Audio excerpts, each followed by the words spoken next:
I'm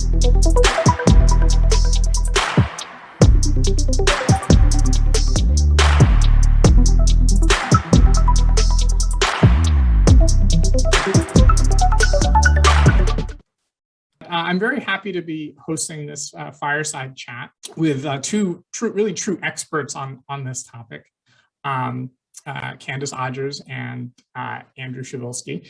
And rather than kind of do a lot of introduction, I'm just going to kind of jump right into it and kind of hopefully have enough time for some questions as we go. And so there's a little box underneath your screen where you can ask questions as you go, and Carrie will help us as kind of surface them. So Candace, I'd like to start with you. It's sometimes a lot of the discourse around social media and digital technology is very focused on sort of like how parents talk about it. And I was wondering if you could kind of offer some thoughts on, how young people themselves sort of talk about their social media usage and what they get out of it. Yeah, it's a good question. It often depends. The short answer is it depends on how you ask the question. So if you ask adolescents, or if you ask adults for that matter, if they have problems with social media or digital technology interfering with their lives, most will say yes. So if you give them a list of things, is technology interfering with their relationships, your life, is it bad for you? Many people will endorse this narrative. If you ask adolescents a different question, which is how they feel when they're online, what you find is the majority of it, 50 to 60% usually say it makes no difference. And then you have the rest splitting out on either side, right? So they feel better after, or they feel worse, right? So it really depends on how you phrase the question. In our own work, we tend to find a lot of examples of young people engaging with technology in positive ways. So seeking support, connecting with friends from their offline worlds, and going on to do kind of everyday things that adolescents need, right? So find help on homework, connect to do things offline. So it's a real mix. Oh, thank you. I mean, not to personalize this too much, but my daughter, we just moved schools recently, and but she was still able to stay in touch with her friends. When I moved schools as a kid, those kids might as well have disappeared. And so it was actually something kind of quite nice about that, and she talked about that. Yeah, Andrew, do you have kind of some thoughts? I mean, and obviously video games are not the same thing as social media, but just I know you've done some work on sort of how people talk about their own motivations and what they get out of gaming. Yeah, well, I would say that one of the things that's changed the most recently is, I started off actually studying video games as part of my PhD work many years ago.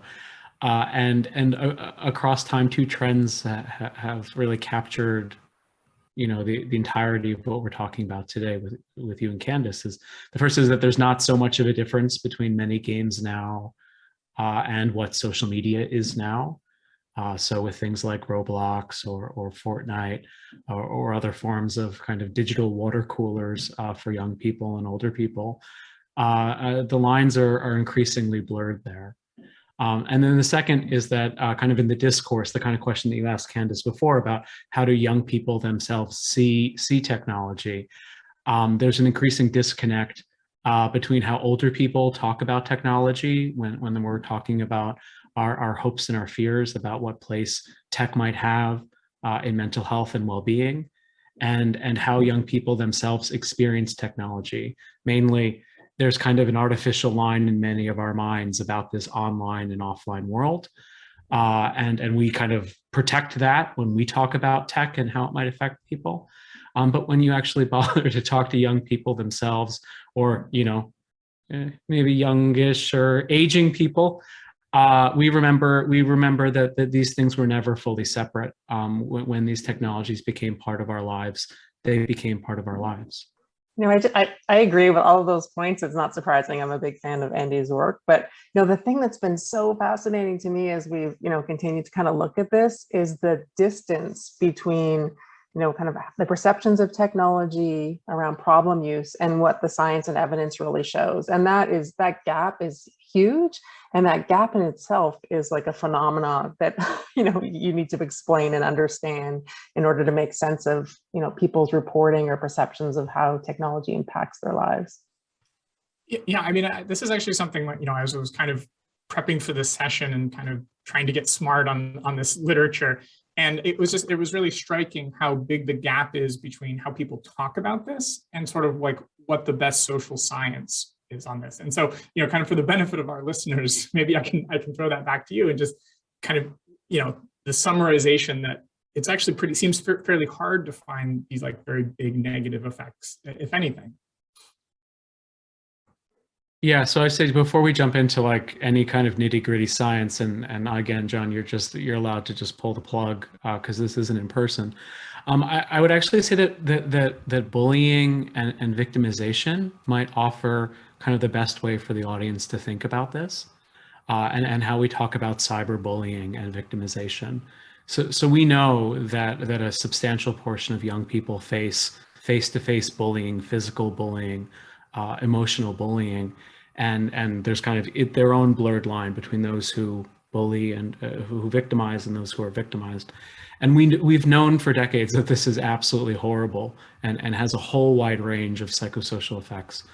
But we also know through some of the social surveys that we'll talk about in the future of this talk, that actually concepts like cyberbullying have been pretty consistent over the past decade or two, which is to say that, while a third of young people say they face serious face-to-face bullying over some recent amount of time, about 1 in 10 say that they're cyberbullied.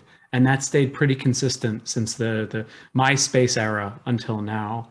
But the way that we as parents talk about cyberbullying, the number of news stories about it, one trend has stayed relatively flat and is still a tragedy and still needs to be addressed, but it has displaced in many ways us having a discussion about other forms of very serious developmental challenges. And it's not just cyberbullying. I'm just saying that because that's the first one that came to mind, and it's one that I as a parent care about quite a bit. But it's mirrored in many of these other conversations that we have about social media harm, online harms, and games.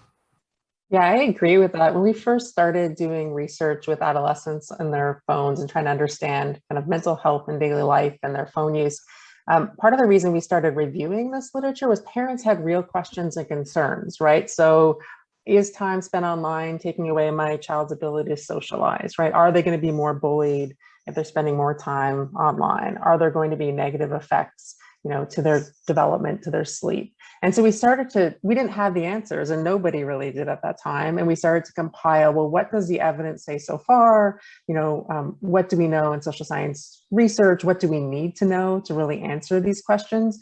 And we were surprised as that data was coming back that it was really this mix of kind of not much was happening. And then after that, it was a mix of negative and positive effects. And that trend stayed. We did a recent review in 2020 where we tried to kind of review all the research that had been done in the social media and mental health space. And again, it was really surprising. The most common effect reported was really null or zero. And then you get tiny positive and negative pockets of associations on both sides. So again, it was really out of sync with what we, would believe if you're to pick up the newspaper or just talk to, parents or people about young people's use of technology. Do you have kind of a theory of why there seems to be such a gap? Is this just something that, when there's something new in the world and is sort of different from what you experience, there's kind of this natural tendency to come up with these stories?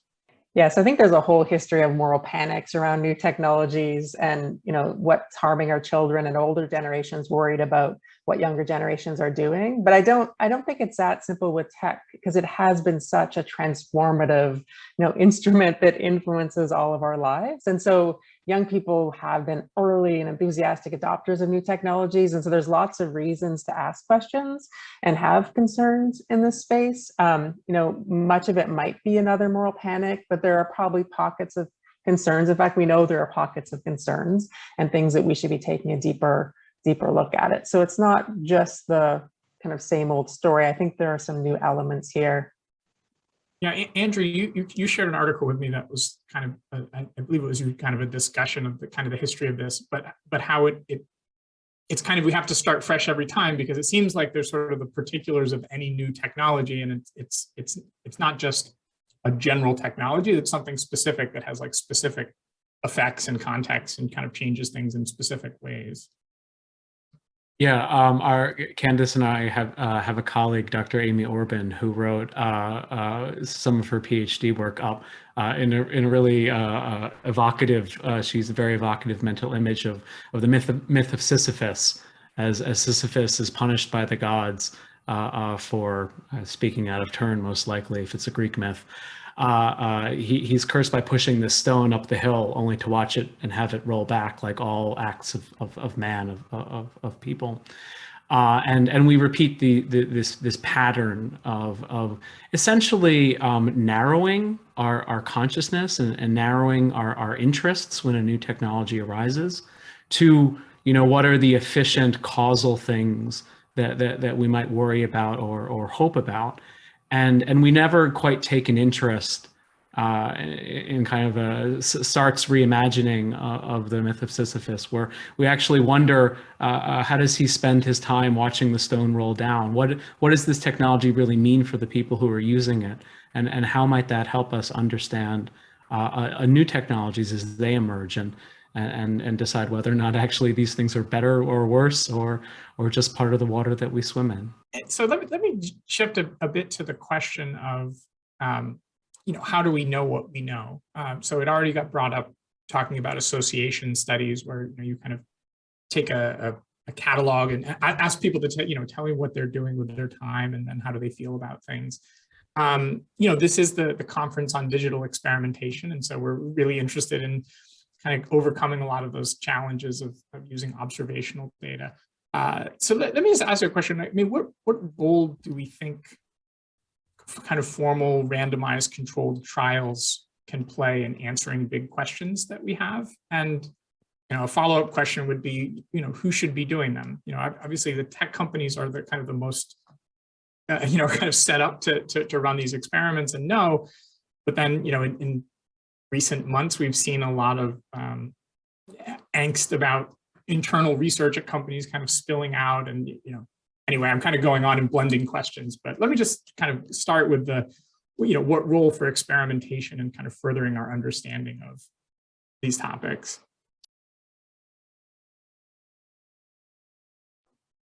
I can start. I think that right now we're swimming in this mass of correlations, and people always start with the phrase, oh, it's just correlation or association data, but then they go to the cause, right? So as an economist, you know this trend well.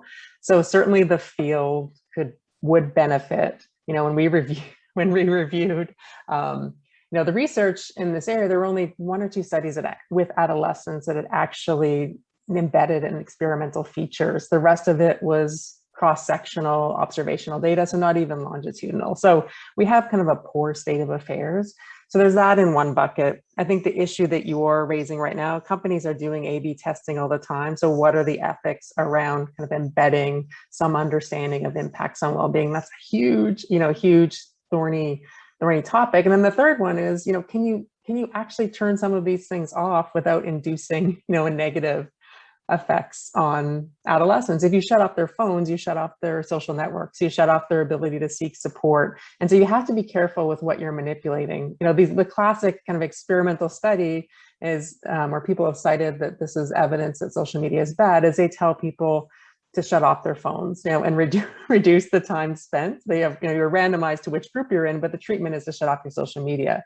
But if we circle back to this idea that everyone believes it's bad for them, when you follow up with them, most people are going to report that they feel better, because of it. So we're really in this kind of circular place of, yes, we all want an experimental method and designs to advance the causal inference part of it, but it's not just as simple as kind of the randomized drug trial in this case.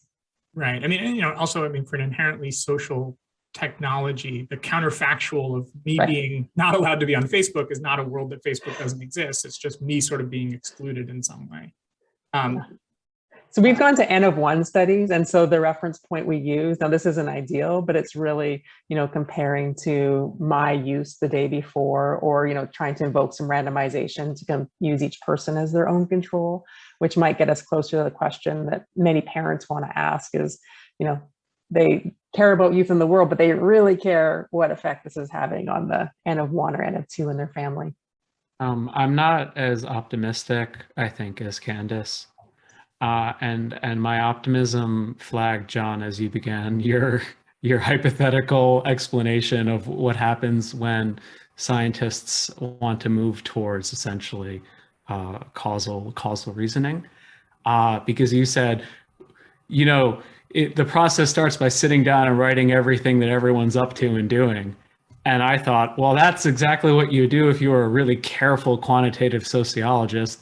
You'd want to understand descriptively how people are spending their time and understand that trade-offs are made in how people spend their time.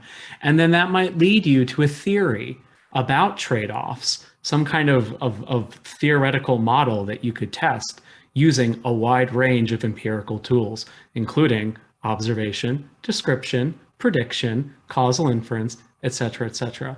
But instead, one of the consequences, again, of this Sisyphusian endeavor of repeating the Dungeons and Dragons panic and the rap music panic and the comic book panic and the panic about radio serials and crime and comic books, is that we don't actually know why something inside social media would have an effect or what it would collide against if you ask someone to abstain.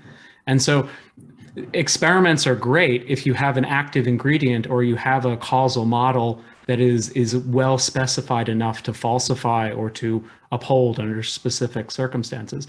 Then you can talk about colliders. Then you can talk about unintended side effects of a day without Facebook, as an example that I'm sure I heard someone say before I said those words. But the tragedy is that we have world health bodies, we have major corporations and trusted news organizations going out to the Pillars of Hercules and making claims about causality when we're no further along than we were in the 1950s with comic books. And so I want a randomized control trial, but I want someone to tell me what did they think is actually the thing that's the thing we want to manipulate, and at what level does that need to be present or absent at that for us to make a causal inference? So kind of an appeal to better theorizing, in a sense, like you have some actual hypothesis, not just pulling away a bundle of things. Yeah. Any theorizing that builds on the previous set of empirical observations and fairly cites them while integrating the information before performing another study. Yes, I would hold this to that standard, John.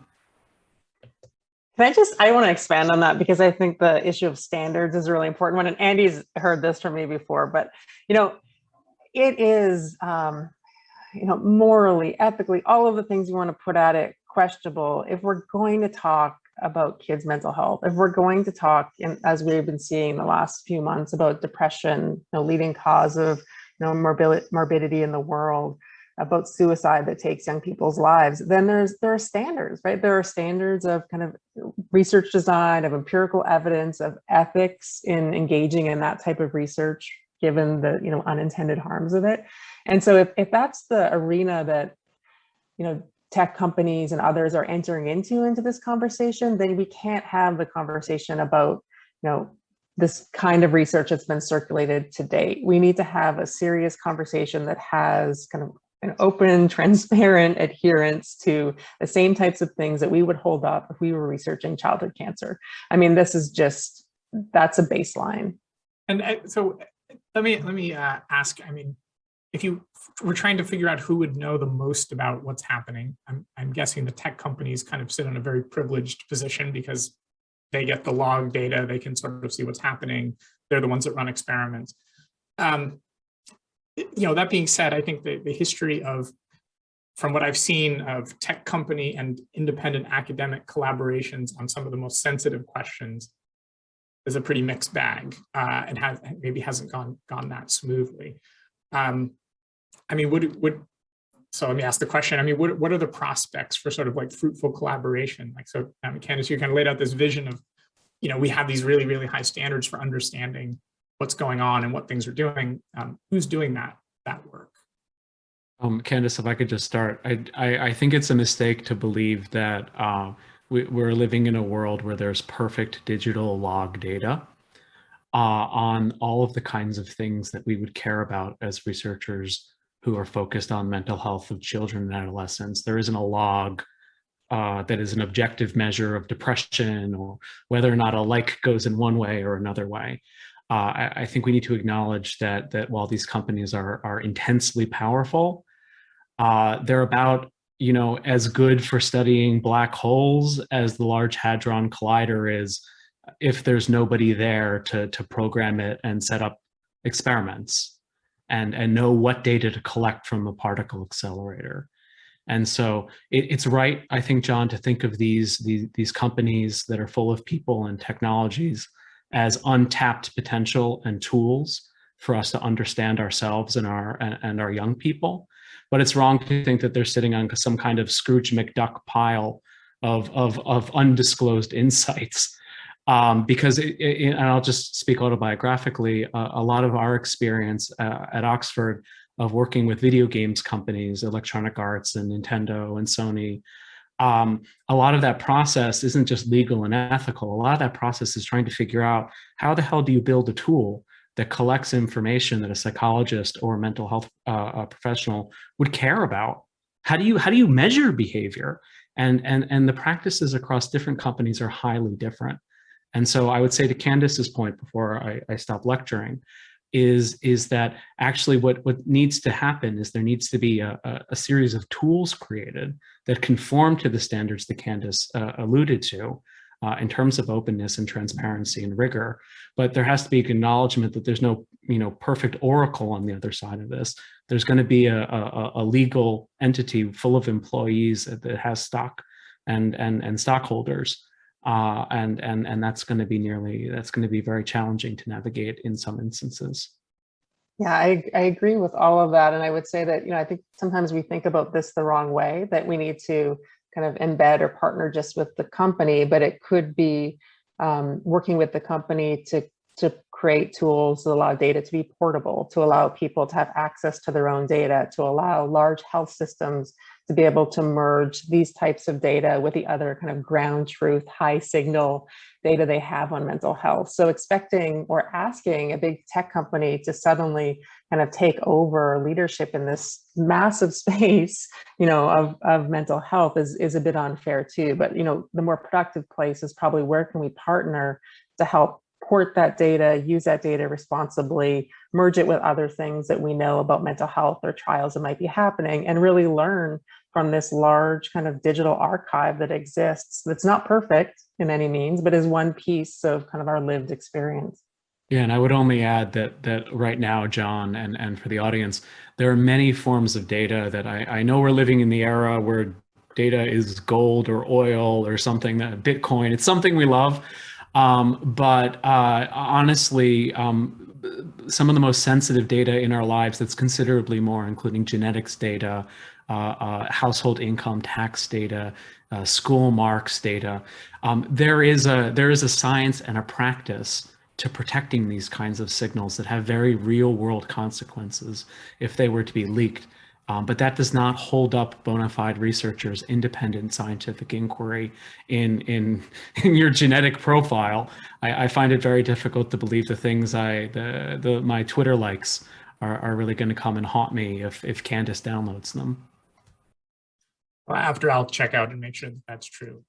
So I follow you on Twitter now, so I'll see what you actually. No, I mean, Andrea, I think you made a good point. I think that just because you have the server logs doesn't mean that you have sort of all the insight. I mean, that being said, if you take these companies, the number of people who have a job title that's some version of researcher that does qualitative studies, runs experiments. I mean, they clearly spend a lot of time trying to understand their own business. So I hear what you're saying, and I think, but there's also a point that maybe the questions that they're inclined to ask aren't necessarily the questions that society would care about or a parent would care about. They tend to be a little bit more focused on business outcomes. 100%. And to be autobiographical, I think one of the primary challenges of our time is the convergence and the divergence of what is good for a scientist and what is good for science. And so and I'll speak partially for Candace, where we start and stop in our own scientific inquiry is guided not only just by our values and our ideals, but also by the strictures of grants, of writing papers. We have a whole range of key performance indicators that must parallel those of scientists in industry. But the question is, can science operate in a vacuum? Can the public interest be served under a cloak of secrecy? And does science work best for the public interest on the basis of quarterly reports? And I'm sure I have a collection of yeses and nos that are my opinion. But Candace, what do you think? Yeah, so companies, for sure, they're optimizing to their metrics and the profit margin. And the question for us has been how to, is it possible in the area of child health to optimize algorithms? So this is, AI for good, all the rest of it, but optimize something to something other than amount of time on screen, right? And it would be lovely if the profit, gain and the developmental outcomes or impacts of digital tech align. We don't have, I think, strong evidence that that's the case right now, because what's being sold is being sold to families and parents and kids, even in the ed tech space, with very little evidence of what works and has impact. So we're in a bit of a tough spot in order to make that case. But there is a case that digital technology can and should be part of the social safety net, right? And we've seen this during the COVID pandemic, as some companies did come together to support offline learning. We know, this is getting a little preachy now, but children in the United States, adolescents, spend more time, many of them spend more time online than they do in schools, right? So where is the attention, where is the focus of kind of creating or designing those spaces where we know they are in ways that are supportive, right? So we started this by saying there's not a lot of evidence that too much time online or social media is bad for kids, but there sure hasn't been a lot of effort in terms of thinking about how to design spaces in ways that promote the things we've long known support children's learning, health, et cetera. So that's really where I'd like to see the conversation move away from these arguments about these tiny effects of good or bad and trying to isolate in on these. And what does it take to actually build platforms in ways that take some consideration that the users, the bulk of the population is under the age of 18. Right? That's a really nice point. You're right. We did very much frame it as like, well, it doesn't seem to be too bad, but maybe we could have higher aspirations for something that is like sucking up an enormous amount of time, right? Than just like not bad. Right. That's a really nice point. I mean, if we talk a bit more on that question of what do we want from the tech industry more generally? I mean, are there policies and regulation that you can kind of see right now that this would be sort of like a very obviously positive step? Like, are there things if you were king or queen for a day and you could kind of just unilaterally impose your interests, what would you where would you go with that power? Maybe Candace and either one, yeah. I'll start by saying that there's the story of the drunk who's looking for his house keys, and he's walking down the street and he comes under a street lamp, and he begins looking at the ground for his keys very steadfastly, and another citizen comes up to him and asks him, what is he doing? And he says, I'm looking for my keys. And the other citizen says, did you drop them here by the street lamp? And he says, no, but this is the only place that I can see. I know this guy, he's an empirical microeconomist. Okay, we have one of him just over there somewhere, or her. But I'll say that whilst it is the case that cyberbullying, to the best of our knowledge, has not increased measurably in the last decade, 20 or 30 years ago, as a psychologist and someone interested in mental health, I could study bullying. I could show up to schools and to bowling alleys and to playgrounds, and I could conduct an ethnographic qualitative study and get a sense of interviewing principals, et cetera, and understand the phenomena as it existed in my community. But in 2021, I find myself like the citizen, or rather like the drunk in the story, actually, because I can only look at where the spotlight is. And with every year, whether it's online school, where there's ed tech software, or the metaverse as it expands, my street lamp as a scientist grows smaller and dimmer. And a concrete step to buy time would be to have a very strong, clear legal protections for users of platforms. Candace said this, I'm not entirely scooping her, but to provide a very clear avenue for citizens and users all around the world to donate the data that they generate, and to have control and the ability to actually pull back that data if under specific circumstances, so that can inform us and expand the street lamp. That's just a great point. I mean, I think it's a real irony that, you know, we're in an age where things are sort of just recorded as a byproduct. We have text, we have like timestamps, and yet, you know, you're absolutely right. Like some things are now much harder to study because it's happening in this walled garden context, and people don't have the obligation to share and open that up. That's nice. Candace, did you want to react to that? Yeah, I might be jumping ahead. I see a great question also from Jasmine in the chat talking about, in this response to this issue, that there is this tension between safety. Children and adolescents are a protected class. And so the focus is always on preventing harm, and that, but at the same time, that stifles innovation, that stifles experimentation. So these are her points. And this is exactly the space that we're in right now. You know, if we come in and we're focused so much on safety and preventions of harms that we haven't really seen a lot of evidence of, we're stifling this innovative part. So what needs to happen for that to move forward? I think we need some trust built, right? We need some trust as parents, as citizens, that tech companies are going to have the best interests of our children and the next generation in hand. And how do you do that? Well, you bring in people that don't have a stake in kind of the market share of the company. And this is, you know, an idea that Andy has talked about a lot. You bring in independent advisory boards, you bring in trusted people that have a long history of working on these issues in a responsible way. It's going to provide not only some oversight on the protection side, but to help spur some innovation, to help build in ways that we know offline and we've known for years can help support kids when they need it. And they do need it, right? We are seeing youth experiencing a higher rates of mental health problems, and there are opportunities to leverage technology in ways that are positive, but we're stuck right now in this kind of cycle of debate about how big and whether the effects are there and the rest of it. I would only add to Jasmine's question, it's not necessarily, your framing, Jasmine, might not even be the one that we want as a society or citizens.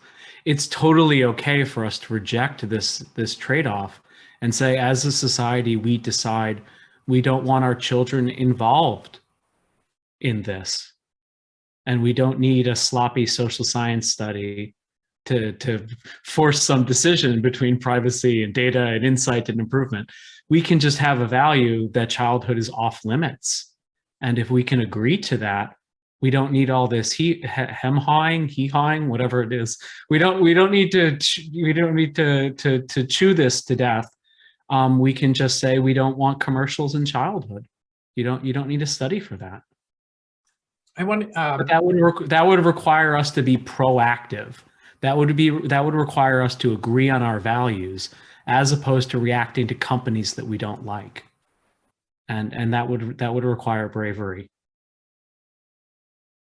But Andrew, on that point, I mean, how much do you think maybe us not kind of putting forth a vision of what we want is that things are moving very quickly, and this is, you know, I mean, social media and a lot of things we're talking about are kind of all happening within the span of our own lives. Like it's not something that humans have had a lot of experience with. It's all quite new. I mean, do you think that we'll kind of age into being more mature or more thoughtful about this? Or are you optimistic about that? I reject the premise that things are moving very fast and changing all the time, and that's a reason why we should do something about it. I think that has been a very well documented human experience going back like 3,000 years. But I believe that the human capacity and society's capacity for adapting to new technologies and integrating the good and doing away with the bad is something that, you know, besides like there's some externalities of gunpowder and books and things, but I think that we're pretty good on getting on top of things that we were quite worried about. Jousting in the Middle Ages was a common concern that would lead to more warlike peasantry, and we got over that hurdle. There is some idea that generationally it will be a bit different, right? So as we see young people becoming parents that grew up kind of immersed in these technologies, that they might have different views, and it might reduce some of the conflict we see across generations. I don't know, I don't know that I'm optimistic enough for that.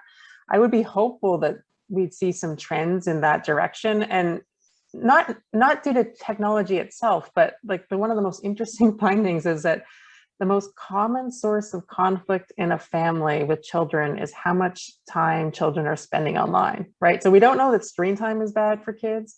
We know family conflict is bad, right? And we don't want this issue to continue to cause this kind of conflict within families. And so if we could just work to reduce that part of things, I think we might move ourselves in the right direction.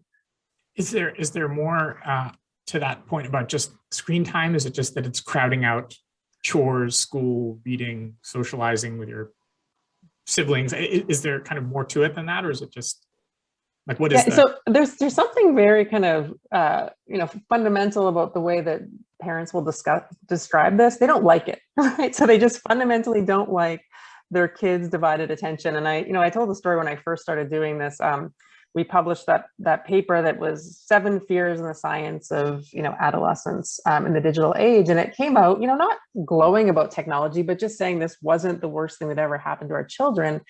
And I had done work in really controversial areas before in the juvenile justice system and child maltreatment, and the amount of hate mail that I got from parents and just calls so angry about this, right? And so I've told the story before of one father called me and said, before his children who became adolescents, got their phones, they used to go to church with the family, they used to sit and have dinner with the family, they used to have these long conversations, and you're sitting there going, well, congratulations, you have an adolescent, right? Like, these are the things that happen, though not universally, but sometimes. So there is, it's not rational, right? And I'm a parent. I get the fear around this. I get the fear around all these new places that we send our kids to navigate, and the dangers that lurk. But, a lot of the things we know about kind of managing and helping our kids move through these transitions apply in the online world as well, right? So open conversation, play with your kid in online spaces, right? Spend the time to figure out who they're with online, those kinds of basic things to kind of Andy's point of, the tech, the new apps might be coming out quickly, but the fundamental issues, like those core issues that we're talking about, those are relatively stable. It's not phones, it's jousting. Right.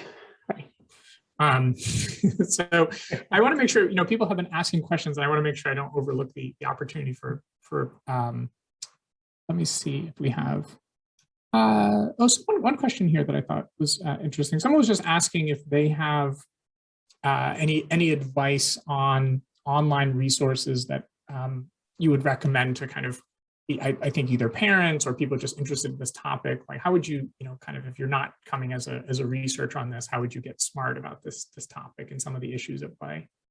Yeah, so I would say that there's a couple of resources that people have put together. So the American Academy of Pediatrics, they're really trying to get people to get away from this focus on like, how much time is my kid spending online? And they've moved towards a family media plan. And this is the idea that you sit down with your children and you develop some common, shared values and rules around screen time. And I think that's really supportive about what we're finding, right? So we get that a lot of this is normative, it's value judgments. Like, I don't want tech in my house, but that's a different argument than I don't want tech in my house because it's causing depression or suicide or the rest of it, right? So families can have all kinds of opinions and rules around this, but what I think as a scientific community we don't want is them making those decisions where it's causing conflict based on a science that's not there. So that's a great resource. Common Sense Media has a number of reports out on the topic. I would say one of the most useful things for older adolescents is a site called Cyber Guide, One Mind Cyber Guide, that's run by Steven Schuler. And he puts all of these apps that are out on the marketplace through kind of a common evaluation scheme in terms of, is there an evidence base, what's the user experience? Is there evidence of kind of impact? And it's nice to have that rating scheme because the marketplace is flooded with solutions too, right? Solutions that we don't have a lot of confidence in. So those are kind of three of the places I would turn. Yeah, again, at the risk of saying we were just asked for a guide to how to keep your kids safe outside. It's a pretty general question, and kids working with individual kids like ours, the answers get really specific fast. The only thing I would add is that for games, at least, there's a really good website I like. It's called Taming Gaming. And it's .com. It's a British guy also called Andy. And Taming Gaming is really lovely because it sees it kind of puts in a lot of information in the same place for parents around different games. And it's very clearly a world seen through the eyes of a father in his late 30s. And so I feel a lot of affinity with that as that era of my life rapidly ends. But yeah, Taming Gaming is where I would go, and there will be individual resources on all the sites that Candace noted. But I would just say that the spirit here is probably to start a conversation and to keep things broadening and open lines of communication, as opposed to looking for tips to shut it all down, because we've been trying to shut adolescence down for quite a long time, and it hasn't worked yet. Yeah, I'd also add there's a whole class of surveillance methods for parents to kind of either spy on with children's knowledge or without their knowledge, right? And you can imagine this is a really bad idea in adolescence, right? So in some cases there are safety concerns and you have to go that route, but the most common thing that's marketed to parents is around this kind of surveillance, right? And you think about that in the offline context of like rummaging through their room when they're not home, right? So what's the gain and where's the kind of disruption of trust?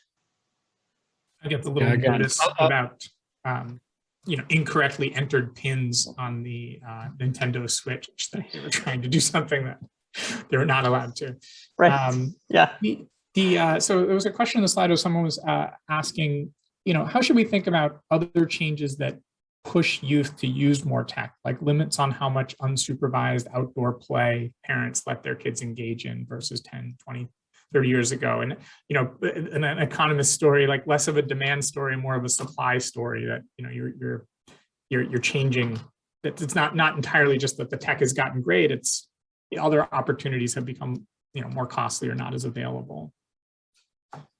Not my question. I think, no, this is a great question. I think this is the issue in child health, right? The meta issue in child health. So the childhood obesity, phones are blamed for increasing childhood obesity. But if you look at the trend line, over decades, we've seen obesity rates increasing. We've seen these changes that are related to the built environment, to increases in school testing, to all of these massive societal shifts happening.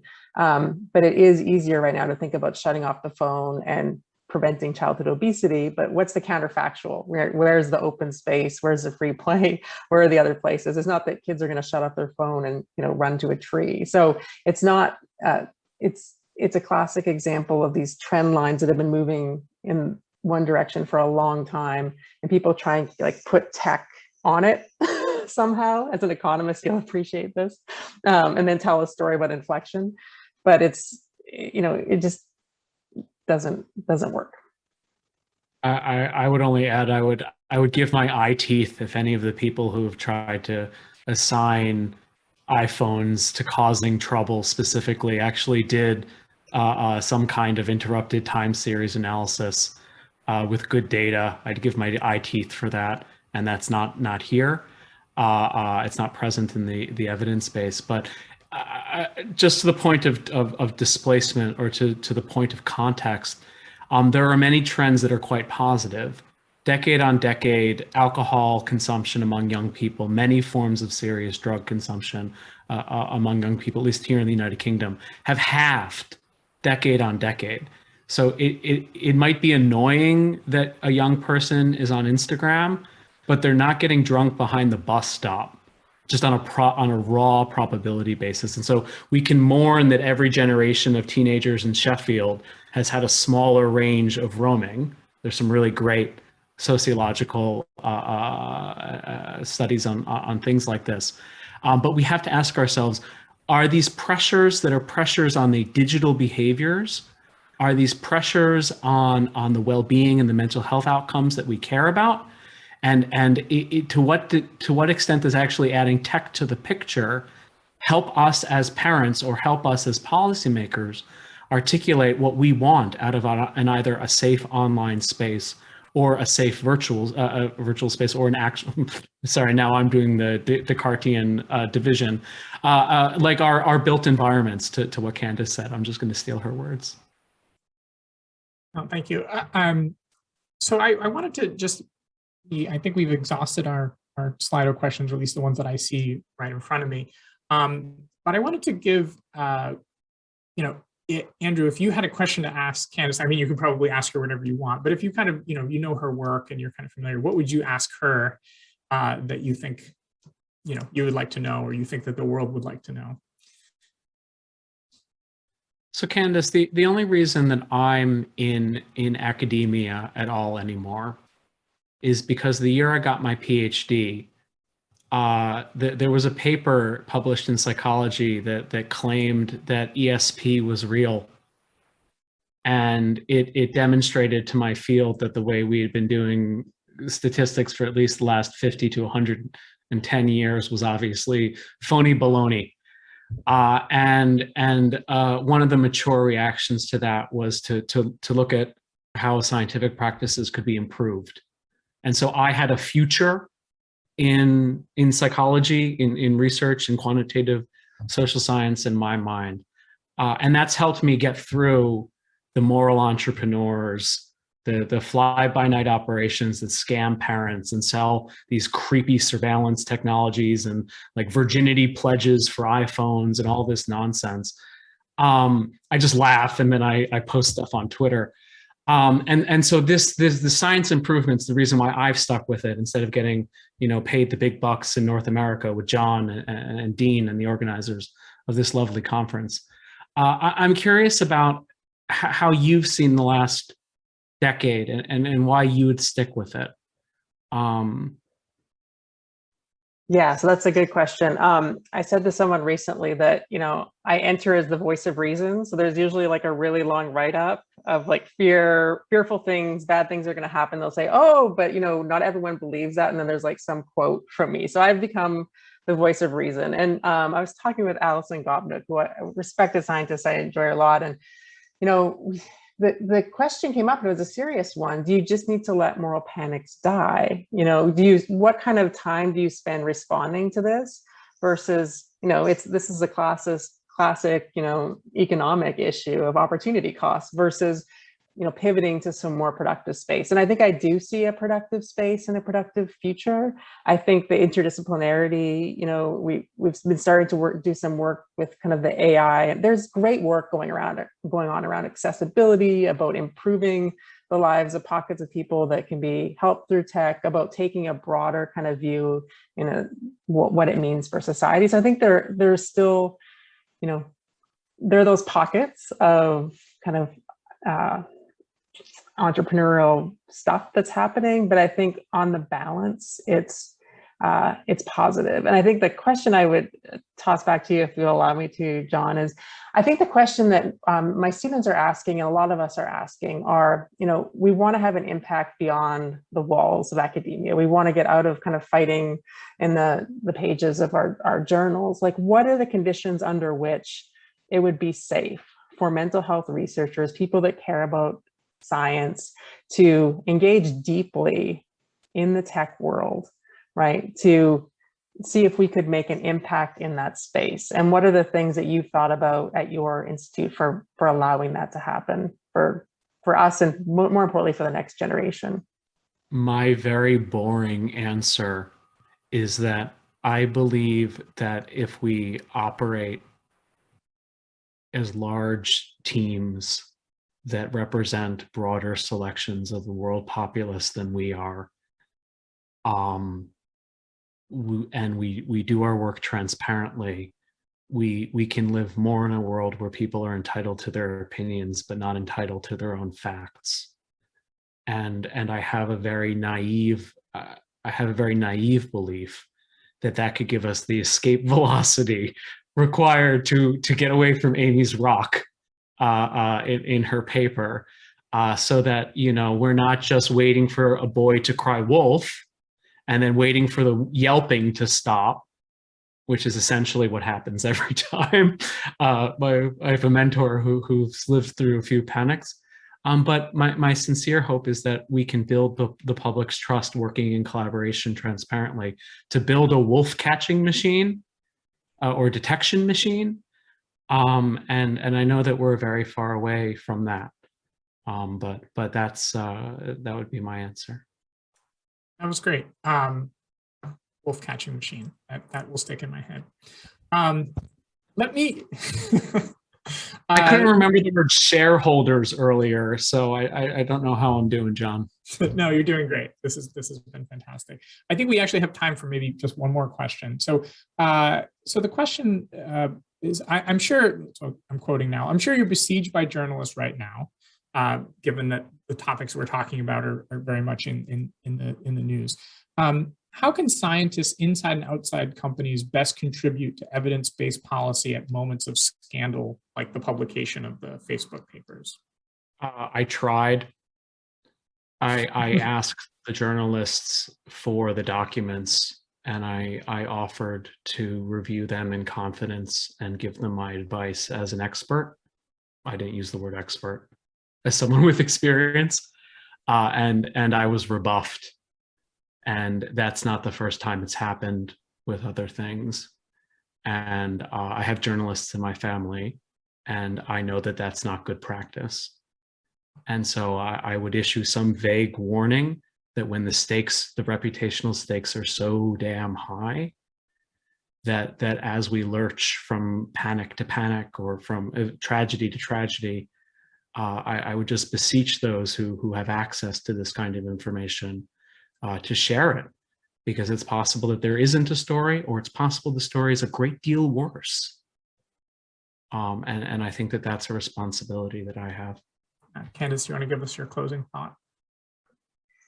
Yeah, I agree. On one hand, I try to respond to everyone. So when something like this breaks, I'll often put together a set of quotes that refer back. It gets repetitive on my end, but I also have to appreciate that for some people, they're hearing this the first time. So I encounter a lot of really well-educated, well-meaning people who this is news to them, right? And so I think we have to, relax a little bit on this idea that everyone knows there's this, disconnect between what is true in the world, which we believe as scientists or we have evidence for, and what the beliefs are. And so I try and keep that in mind. But I think this has to be, coming back to Andy's point, broad consensus expert panels that will come in and, have a rapid response to these types of issues. So it's not just one voice versus another, someone who's trying to sell a book versus someone who's, has some other type of stake. We need to have, kind of some uniform and credible voice at these times. Great, thank you so much. So we are out of time. I want to just thank you both for your time and thoughts, and this was really a treat for me, and I think for our audience as well. Thanks for having us, John. This was great. Yeah, thanks so much.